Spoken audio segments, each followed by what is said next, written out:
Текстот денеска што го читавме на почетокот од Марко 5 глава, таму од 21 стих до крајот, всушност е текст од два дела. Сите што сте го читале или што сте слушале на него знаете дека тие се два дела, ама јас ги нареков чудо во чудото заради тоа што имаме едно чудо што Исус го направи, а во среда тоа чудо се случи нешто друго. И затоа реков ќе го поделиме ова на два дела веројатно текстот денеска и следниот пат, и затоа на почетокот го прочитавме целиот текст. Марко 5 глава, од 21 стих, па до крајот на целата глава. Само како вовед да спомнам тука дека сите ние, секој од нас што ја читал Библијата вака или онака, секој од нас што почнал да чита макар дел од Библијата, сваќа дека таа зборува за едно нешто многу битно, а тоа е гревот. И тој грев влегува, е первазивен во целото општество, во се што правиме, во се што сме го направиле ние денеска. Причината на почетокот сгреши Адам, сгреши Ева, сгреши Адам, и понатаму апостолот Павле во Римјаните ќе се сетите, вика сите сгреши. И сите се лишени од Божјата слава. Сега, што значи тоа кога ќе речеме грешни сме? Не знам дали сте размислувале, ама тоа грешни сме влегува во се што правиме. И некој шува да се подсетиме јавно да го кажеме што е тоа.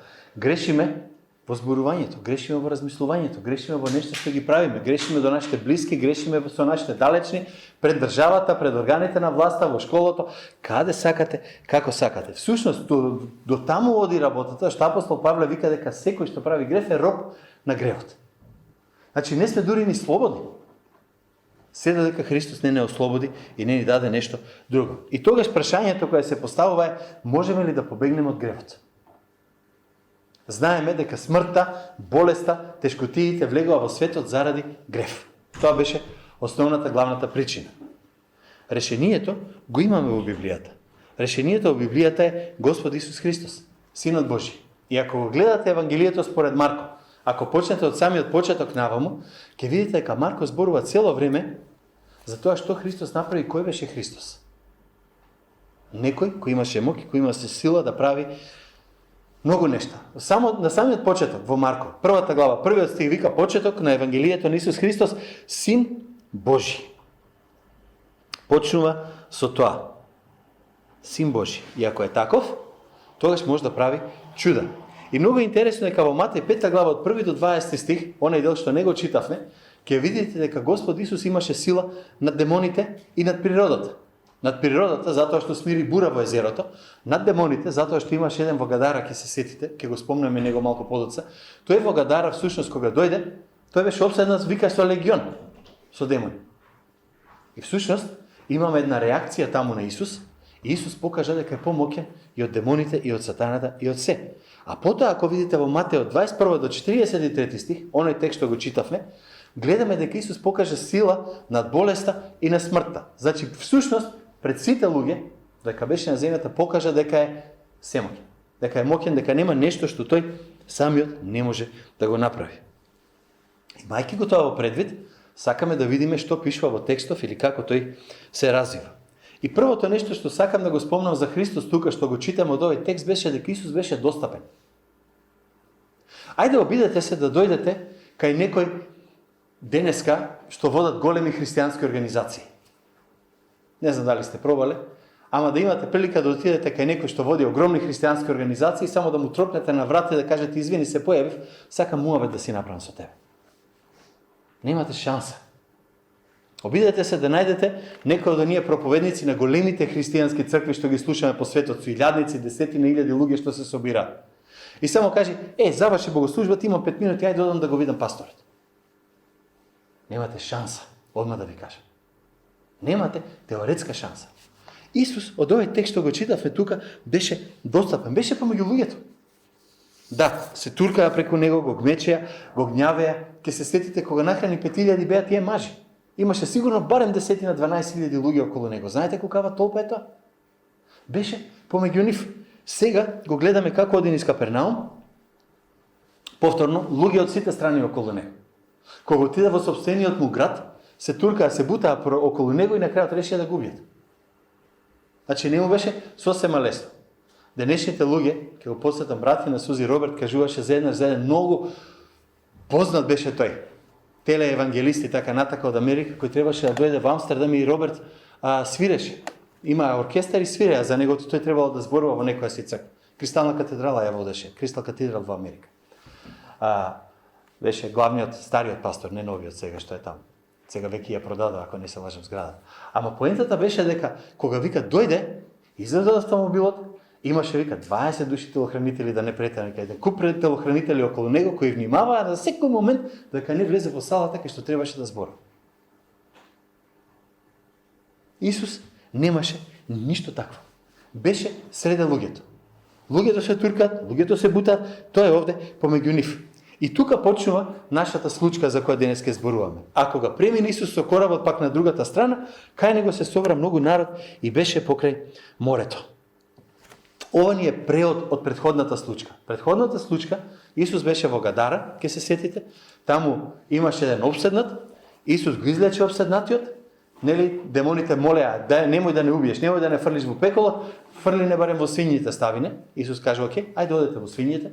Заминаа во свињите, се сеќавате свињите, се издавија, Исус го избрка од таму. Интересно е дека единствениот кој сакаше да остане близко до Исус, беше обседнатиот. Претходниот обседнат. И уште нешто многу интересно има за него, патем, не зборуваме за него сега, да знаев дека две песни ќе пееме за очи, може да ќе зборував за изликувањето на слепиот, ама ослободениот од демоните беше првиот испратен проповедник од Христос. До тој момент, па и после тоа, Исус цело време зборува, ако се сетите, кјути не кажува, на жената ја вика на жената јавно, на овие на керката на Јаир што читавме, вика им заповеда да молчат.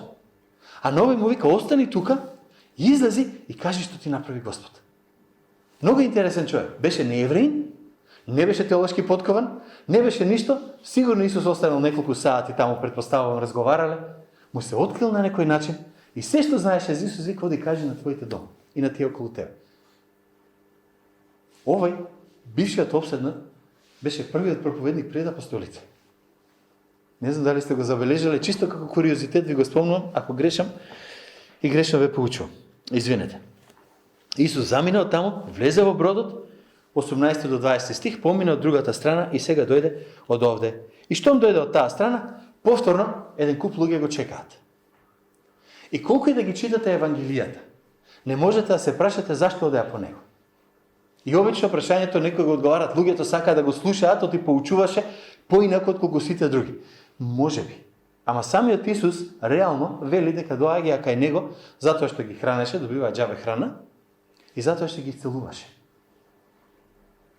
Беа фасцинирани од неговата моќ, од неговата сила.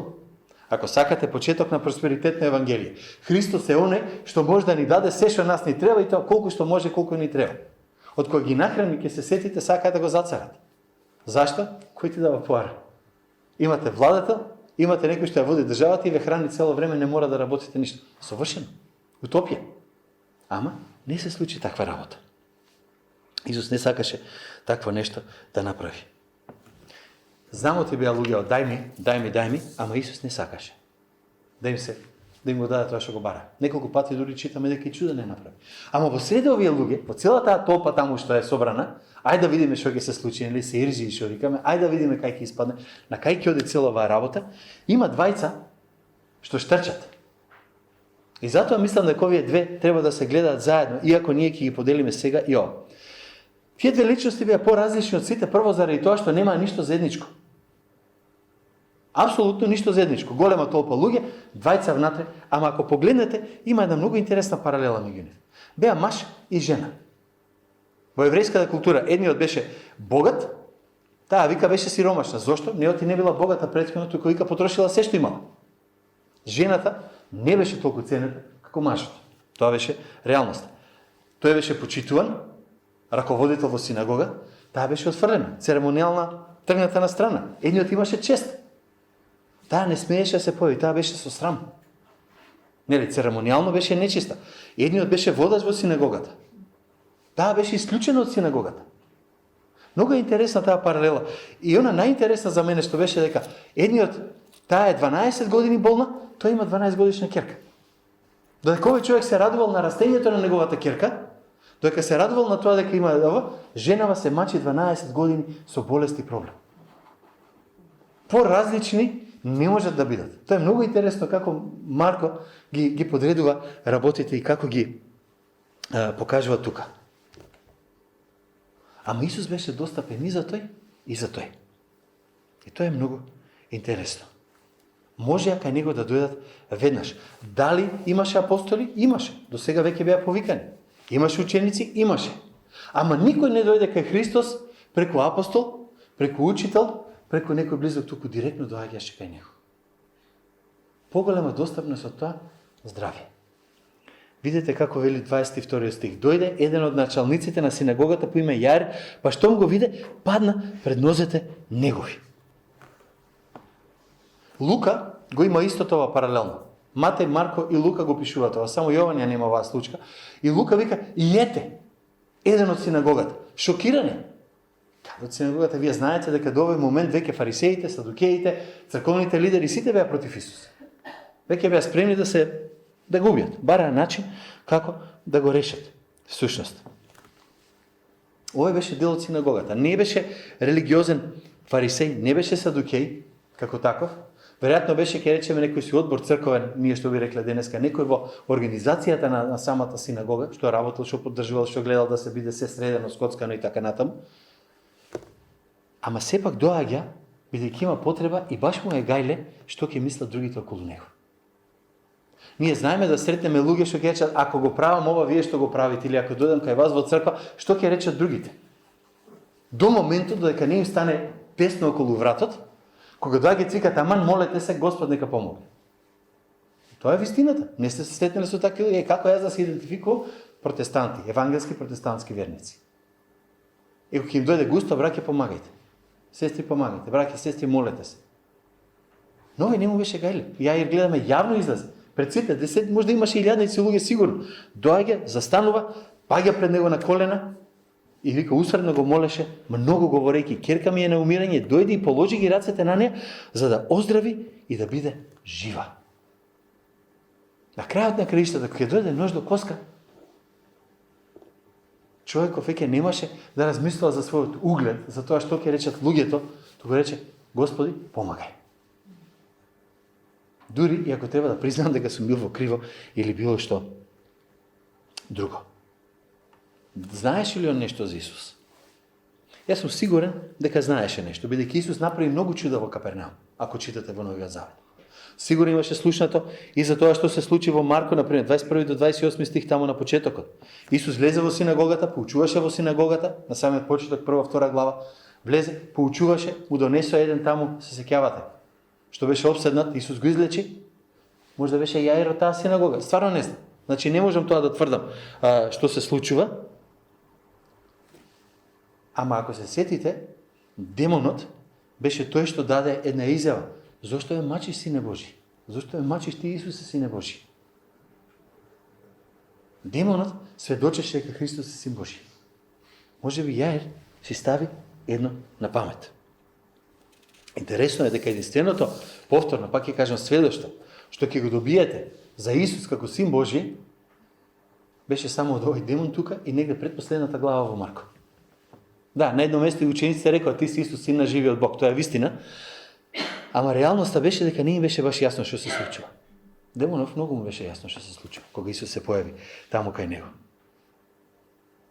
Дојде кај Исус, падна, му се поклони, направи нешто што не беше карактерно за некој човек на висока позиција. Ама пак ја рече, му беше многу тесно. Ама многу интересно е дека во Матеј во 9 глава, ако го искористите тој еден истиот збор што го има таму пишува, падна пред него и го обожуваше. Сушност, му се поклони и рече, ти си тој за обожување. Човеков немаше многу работи, не ги знаеше. Ама знаеше едно, керка ми е на умирање, дојди положи ги рацете врз неја за да живее. Имаше потреба, многу јасна, чиста молитва. Овој човек досега немаше видено воскресение. Затоа што Исус досега немаше направено воскресение. Барем овде ако гледате историски. Јас верувам дека можеше да верува во Исус и тоа што му беше само откриено за него до тој момент што имаше. Не можеше да каже крстот на Исус Христос е тој што ми дава спасение, бидејќи крст уште немаше. Не можеше да каже Исус воскресна, па му верувам. А поверува. Некои луѓе прашуваат како човек ќе се спаси ако не знае се. Ќе се спаси врз основа на оно што го знае. Не е проблемот колку дознал. Проблемот е што направил со тоа што го знае, а другиот дел јас го оставам на Господа нека му објави. Овој човек не знаеше кој е Исус многу, не знаеше, ама чекај сега, јас дали сум предодреден или јас самиот си бирам, ништо тоа не го интересираше. Знаеш, јас слушнав дека си син Божи, гледам дека правиш чуда, можеш да спасиш, помагай. Многу проста, многу едноставна, многу јасна и убава вера. Јас ќе кажам. И сега некој викаете, добро, он веруваше дека може да ја исцели, не оти ако умре, пак ќе уживее. Ама, Матеј кажува, ако го прочитате исто тој текст, паралелно во Матеј 9 глава, вика, керка ми, што туку умре? Дојди, положи раката своја врз неја и таа ќе живее. Погледнете го текстот. Различно ги гледаат стварите. Ама човеков отиде, како и да е, отиде кај него со таа увереност. Може ми ќе умре, ама ќе живее. Тоа е голема вера за некој кој знае далеку помалку од тебе и од мене. И јас мислам дека тој пристапи на истиот начин, како онеј, ако се сеќавате цариникот што беше во храмот, случката што ја каже Исус, поредбата со фарисеот и со грешникот, кога грешникот вика, Господи, аман, смилувај ми се на мене грешниот. И Бог ќе се смилува. Зошто? Заради мене. Затоа јас кој сум, а не за тоа ти што си направил тука пред мене. И го оправда. Јас не знам дали Јаир знаеш дека Исус може да прости грев. Ама знам дека тој веќе не го интересираше ни религија, пак ќе речем ни ништо. И дојде, имаше 12 години девојчето. Тамано на време во Израел, кога девојката веќе почнуваат да ја спремаат за мажење, за женење понатаму. Ака 14-15 години, значи целиот живот е пред неја. Се е супер и во тој момент он вика болна е, тешко е, опасно е. Отиде, пристапи на Исус, пока е цела таа толпа таму, Исус го послуша и му рече, окей, нема проблем. Многу е болна, вика. Таа е на умирање. И во 35 стих вика, керка ти умре. Јаир немаше веќе што да бара. По човечки можеше само да каже фала ти, извини. Ама, интересно е, Исус беше на располагање. Не само што беше достапен, дојди, туку беше на располагање во стилот, видите во 24 стих, веднаш вика, и појде со него. Човекот дојде, вика, имам мака, помагај, нема проблем, ќе дојде. Застана со се што правеше и рече, ќе дојде. Мене ми е тоа тешко некој пати. Јас верувам дека и на мнозина од вас ви е тешко да го направите тоа. Особено кога правите нешто како што треба. Правите добро, правите честно, правите убава работа. И одеднаш некој да ти каже, молим те, помогни ми за нешто да го... Патали го тоа што го правиш, направи нешто друго. Некојаш не е тешко.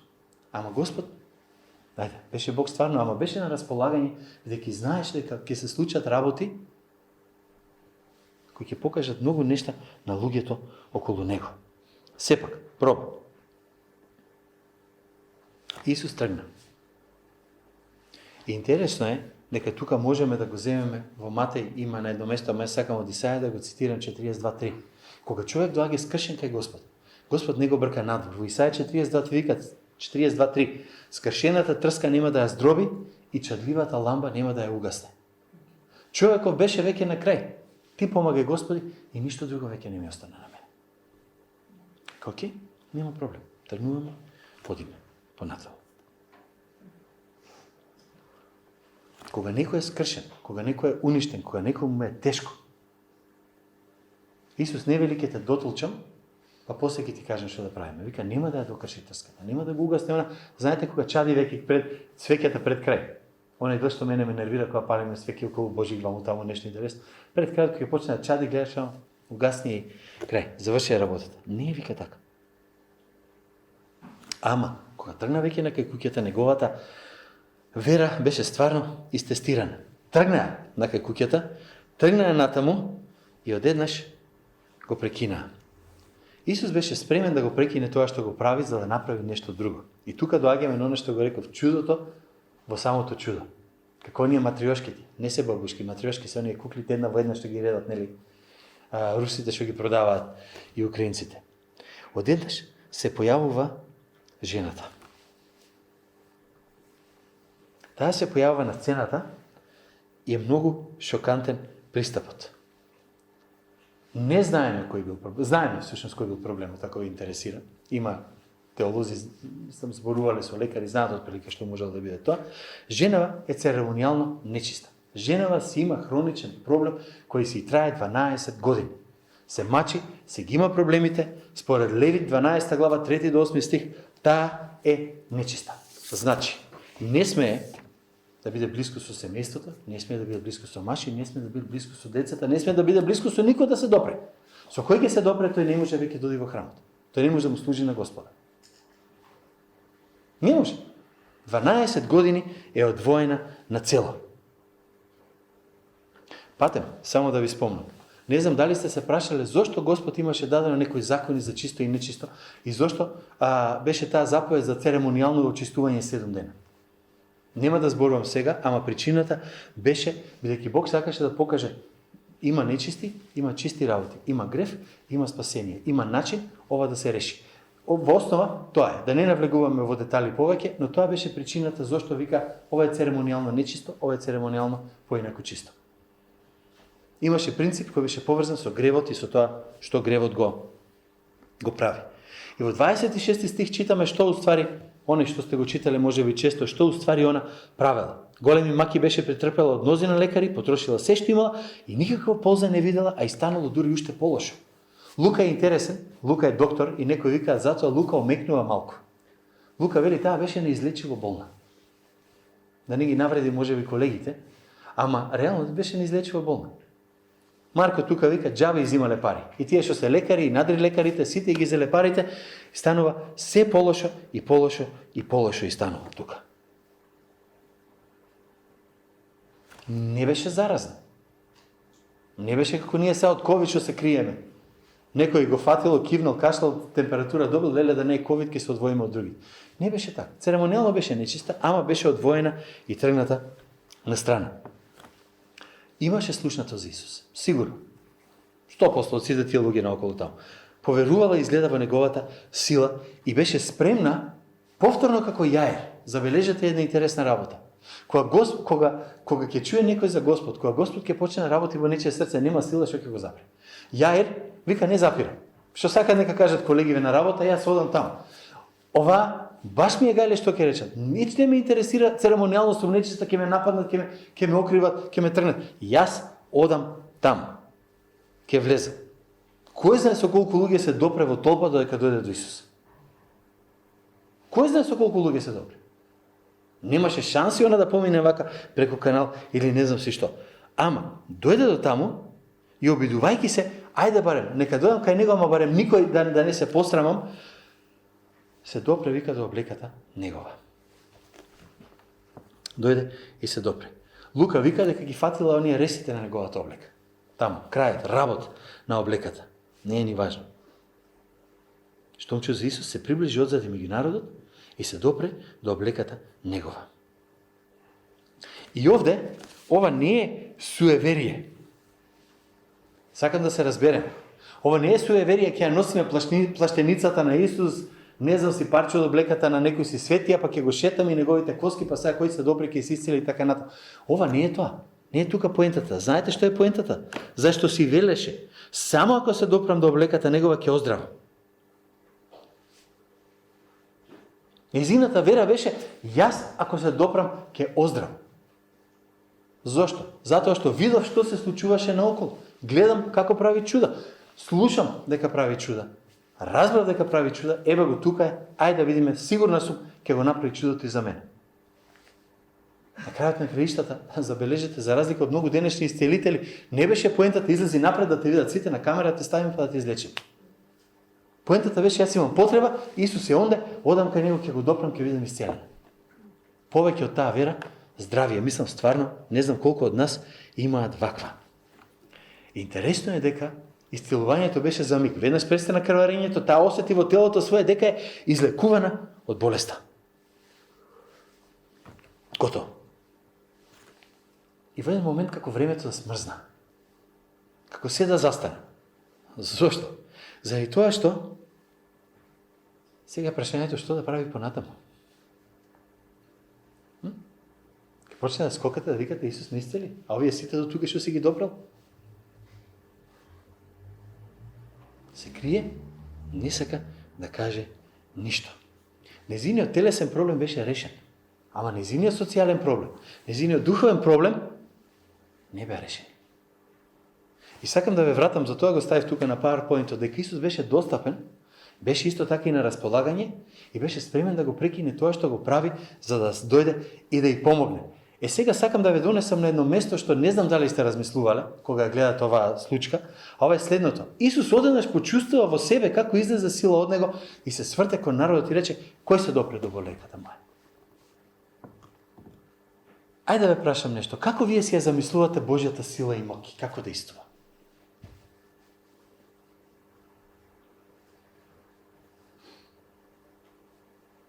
Размислете малку. Тече вода од славина и само ти вака поминува со раката и викаш се натопив. Исусовата сила мојки тече, ти само тъп, ќе се допре, готово си поминав. На кој начин функционира? Ова е многу интересен текст да го погледнете од тој јагол. Бидејќи силата на Исус тука е интересно, е лична. Она што го прави, влијае врз него. Интересно е во Лука, 8 глава 46 стих, вика: осетив дека излезе сила од мене. Со други зборови, ти побара нешто од мене, јас ти го дадов. Јас знам лично дека се случи. Тоа не е јас тоа да ми благословам, и сите благослови течат на сите страни и готово. Кога Господ дава нешто, кога Господ прави, го прави лично за тебе, лично за мене, конкретно, специфично и знае дека го направил. Не, ми се случи. Имаше вода, некој нагази во неја и он има мокри нозе. Не. Многу, за мене барем беше ова многу интересно, онака, како да кажам, не знам, многу непоколебливо се постави Исус. Во која смисла? Јас сум решен ова да го истерам до крај. Да име кој ме допре, дека знам дека ме допре некој, се врти наоколу, бара жена, не бара маж, знае кој излече и кај да се појави се јавно, каже пред сите, што се случи овде. И 30 стих, повторно, ама ајде да не доаѓам до него, прво нешто многу важно што сакам да кажам. Бог не е одвоен од нас. Неговата врска со секој од нас е лична. Кој беше тој што се допре до облеката моја? Библијата вика Исус дојде да го бара и да го најде загубеното. Дури и овој стих ни кажува дека неговиот однос кон секој грешник, кон секогаш кога прави нешто за нас е личен. Зошто ти не вика дојде да бара нешто загубено. Загубеното, конкретното нешто. Кога ќе тргнеш ти не одиш низ куќе, што бараш, не знам што барам, кога ќе го најдам, ќе знам. Така не правиме. Бараме конкретна работа. Исус ги бара конкретните луѓе. Кој Исус исцелува конкретен човек, бидејќи вика јас сакам да го направам тоа. За овој по име. Не е сила, како во Star Wars. Не е нека силата ти помогне, па сега ако си добар ќе ти помага за добро, ако си лош ќе ти помага за лош. Не. И не е безлична. Личност, некој се допре до мене. Вика тука. Кој ме допре? Не бара информација. Бара само дојди, излези да те видам. Сега, многу интересно дека до овој момент знаеме што мисли жената, знаеме што мисли Исус, ама ни еден не зборува гласно. Не знам дали забележате во текстот, ниту еден до тука не кажа: чекај јас да ви објаснам што се случува. Во овој момент, сега, Исус вика: стани, излези, јавно кажи што ти се случи. Ти жената можеше да се заврти да си замини и никој да не знае. Можеше да отиде во храмот и да каже: церемонијално сум чиста. И па никој немаше да знае што се случи. И сите ќе се радуваа, ама никој немаше да знае што е направил самиот Христос.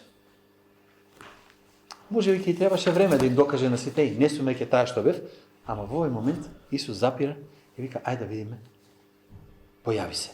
Тој гледаше наоколу, вика 32 стих, за да ја види она што го направи тоа. И најпосле, таа беше спремна да излезе. Многу се интересни учениците. Како и секој човек, така и они, нивната реакција која беше? Гледај колку народ се турка околу тебе, ти си нашол да прашаш кој те допре. Исус вика, има некој индивидуа, конкретно што ме допре со вера. Некој што побара нешто од мене и му го дадов тоа што го побара. И тој некој, таа личност, таа жена, треба да се јави. И сега видите што пише од 33 стих. Жената пак се уплаши и трепереше, па знаејќи што стана со неја, се приближи, падна пред него и му ја кажа цела вистина. Таа не беше уплашена, леле што ќе кажат сега луѓето. Ова беше оној страв, онаа страхопочит, јас верувам барем, што има секој човек кој ќе се соочи со вистинскиот жив Бог. Вие не можете да се соочите со Бог, создателот на небото и земјата, оне кој ќе те спаси и ќе те излечи, и ти да си го сметаш дека ти е другарче со кој можеш на Фејсбук од време на време да си пишеш или да контактираш. Или ти е Бог или не ти е Бог. А ако ти е Бог, не можеш туку така да го оставиш, туку ќе имаш страхопочит према него. И тоа е нејзината работа. Она вика се тресе од страх. Се тресе од страхопочит како што Израел се тресеше кога Бог се објавуваше пред нив. По крајна сметка. И фати со страх и застана и го изледа цело срце. Каже се. Се. Ти нема да му се поклониш на некој, нема да паднеш пред него, ако не го обожуваш. А она точно тука го обожува Христос. Повторно, колку знае? Малку. Ама дојде. И интересно е дека Лука, повторно паралелниот текст го кажувам, во Лука вели, им кажа на сите што беа таму, кажа пред сиот народ. Сите околу неја слушна нејзината приказна, јавна исповед на нејзината вера. Јавна исповед за нејзината потреба.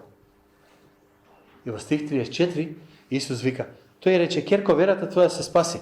Оди си со мир и биди здрава од болеста своја. Прашањето, од каде знаеме дека стварно женава го прифати Исус да верува во него длабоко како во Господ? Многу просто. Затоа што Исус ја нарекува керка. Не вика жена, оди си со мир, вика керко, оди си со мир. И многу интересно дека вика ти го давам мирот да си одиш со него. Исус исцелуваше луѓе. Тоа не е спорно. Исус исцелуваше луѓе кои немаа вера. Исцелуваше луѓе кои веруваа, ама Исус никогаш не спаси никој кој немаше вера. И затоа кој вика керко, оди си со мир. Исус мирот свој не го расфрла туку така. На неколку места во Новиот Завет кога зборува со учениците им вика, се сеќавате, мирот свој ви го давам, не како светот што го дава. Јас ќе ви го дадам мирот, ќе биде внатрешен, ќе дојде тука и ќе ве исполни. Мирот Христов доаѓа само кај оној кој се помирил себе си со Бог. И никако на никој друг начин. Ева една жена која има потреба, која не зна, на човечка основа нема лек, понижена е, знае дека е грешник, знае дека има нешто што треба да го поправи со Бог, и Бог ќе вика, оди си, биди излечена од се. И на крајот на тоа, значи ја обновува, ја враќа назад во општеството, ја враќа назад помеѓу луѓето, и го враќа здравието, ама и го решава и проблемот со гревот, и го решава проблемот негов, нејзиниот однос со Бог. Оди си со мир. Нема зошто да се секираш. И патем. Сега е помирена, веќе сега може да влезе и во синагогата, може да се види со луѓето околу неја, може да направи сето тоа заради оној дел што Господ го направи. И тука треба да се замислиме колку нас ни вреди тој факт дека Господ е достапен. Дека не мора да најдеме посебен начин да се појавиме пред Него. Дека може во било кое време, на било кое место да застанеме и да кажеме, Господи, биди милостив на мене грешникот. Да кажем, Господи, јас имам проблем, имам мака, помагај ми кога ми треба. И да знам дека кога ќе ми помогне, кога ќе се случи дека би одговорил на молитвата. А сите тука може да ми кажете дека сте имали одговори на молитва. Сакам да не заборавиме дека Господ ти одговорил на молитвата тебе, лично. Бог, создателот на целата вселена, што го знае секој атомче, се што има во вселената, вика, јас сега со тебе го решавам мој проблем лично. Нешто исклучително, нешто неверојатно. Спремен е да застане да каже, добро, кажи што ти треба. Сега зборувам по човечки, не можеме ние антропоморфизам да правиме од Бог тука, да го ставиме. Бог е таков, па сега ги прави така работите за нас. Ама тоа е реалност. Жена вика да се допрам, ќе се излечам. Ти викаш, Боже, ми треба ова. Кога ќе го добиеш, тоа што си го побарал, Бог вика, гледаш како ти помогне. лично, јас тебе, еден на друг, човек, мислам, Бог на човекот, без разлика што правиме. Бог одговара лично на секој од нас. Не телесно, не заедно тука во купот. Имаме еден кој ги не го спомнавме. Јаир. Ова сето што го кажав, не се случи во 15 секунди, во 2 минути. Жена запира, се излекува, Исус се врти, разговара со неја, објаснува, Матеј, Марко, Лука, сите пишуваат кондензирано што се случувало. Јас сум сигурен дека не помина 2 минути, 15 минути, помина време. Знаете како е во толпа луѓе кои се собере.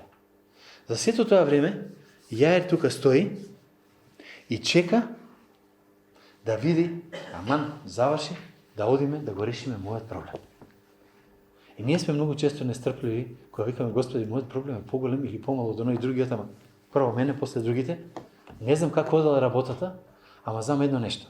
За Јаир ќе зборуваме наредната недела, точно што се случи, бидејќи почна чудото со Јаир, жената, имавме чудо во чудо, остатокот продолжува наредната недела и тогаш ќе зборуваме за тоа како да растуриш погреб. Ајде станеме да се молим.